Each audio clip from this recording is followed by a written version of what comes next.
ukuthi basithathele nje imali ngoba into ekudala siyenza siyaqala kulo nyaka. Sifuna ijustice nokuthi babathole nalabo tsotsi. Bazokhomba ukuthi i-police system engasisiza kakhulu ibe available, is available thina.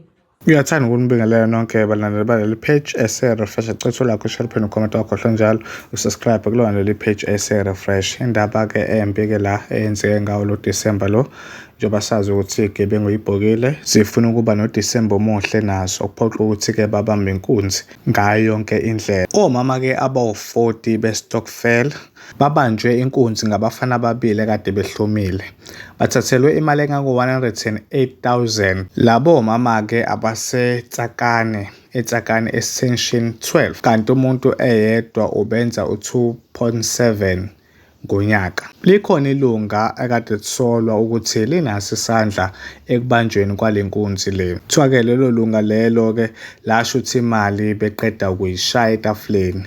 Lathi uma beselishuthile la iposta liyipostela umngani walo ku-WhatsApp. Igama lalelo lunga lelo nguConstance Malungana. Ngiyacela-ke mlandeli waleli page ese-refresh ngicela ukuthi ulike, ushare, uphinde ucomment wakho hle njalo usubscribe kulona leli page leli ese-refresh.